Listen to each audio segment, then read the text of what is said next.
मामले की छानबीन कर रही है। शुक्रिया आपका सौरभ हमारे साथ जुड़ने के लिए। और अब बात कोरोना की करें तो देश में कोरोना का अपडेट आपको देते चले। 24 घंटे में कोरोना के 1,52,734 केस सामने आए हैं। 24 घंटे में 3,128 लोगों की इसमें मौत भी हो गई है। 24 घंटे में ही 2,38,022 मरीज डिस्चार्ज होकर अपने घर भी लौटे हैं। और इसी पर बातचीत करने के लिए रंजीता इस वक्त हमारे साथ जुड़ गई हैं। रंजीता, लगातार कोरोना के मामले कम आ रहे हैं। अब तो 1,52,734 केसेस सामने आए हैं। 24 घंटे में 3,128 लोगों की मौत हो गई है, लेकिन मौतों का आंकड़ा बहुत ज्यादा कम नहीं हुआ है, जो अभी भी चिंता का विषय बना हुआ है।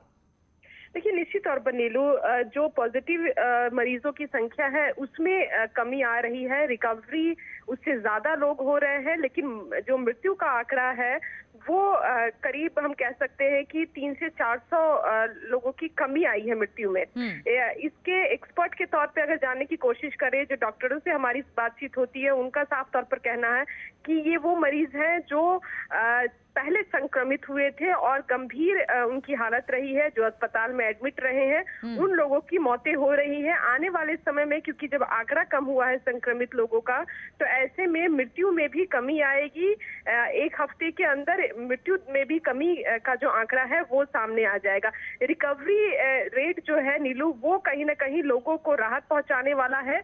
91% तक रिकवरी रेट पहुंच चुका है और पॉजिटिविटी रेट जो है उसमें भी कमी आई है। रंजीता, एक सवाल और, चूंकि लोग ये कह रहे थे कि सेकेंड वेव है और बहुत ही दुश्वारियों के साथ ये सेकेंड वेव बीता है, लेकिन कह रहे थे कि पीक होगा मिड मई से लेकर जून तक, तो क्या जो वो पीक था वो अब खत्म होता दिखाई दे रहा है? एक्सपर्ट्स क्या कह रहे हैं, या अभी बाकी है ये पीक, अभी आगे भी इसी तरह से रहेगा? नीलू, देखिए, जिस तरह से आंकड़ों में रफ्तार आई थी दूसरे वेव में, बताया ये जा रहा था कि लगातार अचानक से जो आंकड़े हैं वो बढ़े थे। न सिर्फ दिल्ली बल्कि हर राज्य में कमोवेश यही स्थिति थी। उस समय भी एक्सपर्ट का ये कहना था कि जिस तरह से ये वेव जो है, दूसरा वेव।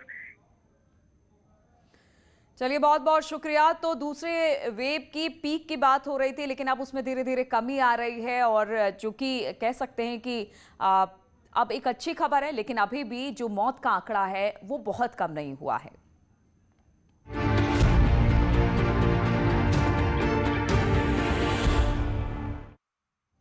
और उत्तर प्रदेश में लगातार बैठकों का दौर चल रहा है। तमाम तरह के कयास भी लगाए जा रहे हैं, और इस बीच आज लखनऊ में बीजेपी की बड़ी बैठक होने वाली है। इस बैठक में यूपी प्रभारी राधा मोहन सिंह और बीजेपी के राष्ट्रीय महासचिव बीएल संतोष शामिल होने वाले हैं। इसके अलावा इस बैठक में सह प्रभारी संजीव चौरसिया, प्रदेश संगठन महामंत्री सुनील बंसल भी शामिल होंगे।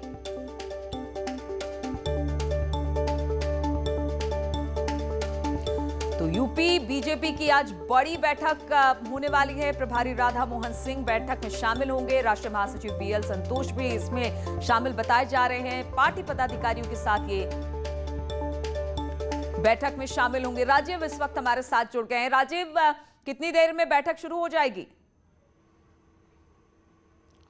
नीलू, अब से कुछ देर बाद जो बीजेपी के राष्ट्रीय संगठन महामंत्री बीएल संतोष हैं और उत्तर प्रदेश के प्रभारी राधा मोहन सिंह हैं, वो राजधानी लखनऊ पहुंचेंगे, और ये उम्मीद जताई जा रही है कि करीब 12 बजे वो प्रदेश मुख्यालय में पहुंचेंगे, और उसके बाद जो बैठकों का सिलसिला है वो शुरू होगा। इस दौरान कई प्रमुख बैठकें की जाएंगी, जिनमें सबसे जो प्रमुख बैठक है वो ये होगी कि जिस तरह से बीते दिनों पंचायत चुनाव हुए हैं और आने वाले समय में जिला पंचायत अध्यक्ष के चुनाव हैं, ब्लॉक प्रमुख चुनाव हैं, और ऐसे में जो कोरोना संकट के दौरान गाँव में संक्रमण बढ़ा है उसको लेकर जो बीजेपी ने सेवा कार्य किया है, बीएल संतोष उसकी समीक्षा करेंगे। और साथ ही साथ आने वाले दिनों में भी जिस तरह से कोरोना की तीसरी लहर का संभावना जताई गई है, इस दौरान बीजेपी की पहुंच गांव-गांव, घर-घर पहुंचाने के लिए, लोगों की मदद करने के लिए वो एक रणनीति बनाएंगे। क्योंकि उत्तर प्रदेश की जो योगी सरकार है उसकी कैबिनेट में भी 7 मंत्रियों की जगह खाली है, तो ऐसे में उम्मीद ये भी जताई जा रही है कि आने वाले दिनों में योगी सरकार का कैबिनेट विस्तार हो सकता है। तो इसको लेकर भी कहीं ना कहीं कहा जा रहा है कि 1-to-1 भी संवाद किया जाएगा।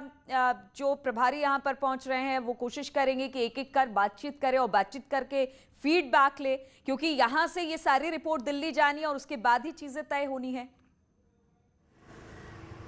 देखिए, यकीनन जिस तरह से ये 2 दिवसीय दौरा है, तो ऐसे में वो एक बैठक नहीं बल्कि कई बैठक करेंगे और लोगों से भी, विधायकों से भी, मंत्रियों से भी वो एक-एक करके मुलाकात करेंगे। इस दौरान जहां सबसे पहले जो बीजेपी का कोरोना को लेकर हेल्प डेस्क बनाई गई है, उसको लेकर आज स्वास्थ्य मंत्री और चिकित्सा स्वास्थ्य मंत्री के साथ मुलाकात करेंगे और ये कोशिश करेंगे कि ज़्यादा से ज़्यादा बीजेपी के लोग ग्रामीण क्षेत्रों में मदद करें, ताकि 2022 के पहले बीजेपी के पक्ष में माहौल बन सके। वहीं दूसरी ओर जो सरकार में बदलाव की बात आ रही है, उसको लेकर भी क्या यहाँ के लोगों का मत है, क्या बीजेपी के विधायकों की राय है, क्या यहाँ के सांसदों की राय है, इन तमाम लोगों से भी वो मिलेंगे और इस जो इनपुट होगा वो दिल्ली तक पहुंचाएंगे। तो ये उम्मीद जताई जा रही है कि आने वाले दिनों में उत्तर प्रदेश की योगी सरकार की कैबिनेट में भी एक बड़ा बदलाव देखने को मिल सकता है, क्योंकि जो कैबिनेट है वो 60 इन बैठकों के बहुत सारे कयास निकाले जा रहे हैं, लगाए जा रहे हैं, लेकिन अब देखना होगा इन बैठकों के मंथन के बाद क्या कुछ निकलकर सामने आता है और लोगों के सामने क्या कुछ निकल कर आता है, उस पर हमारी नजर लगातार बनी रहेगी। राजीव, बहुत बहुत शुक्रिया फिलहाल हमारे साथ जुड़ने के लिए।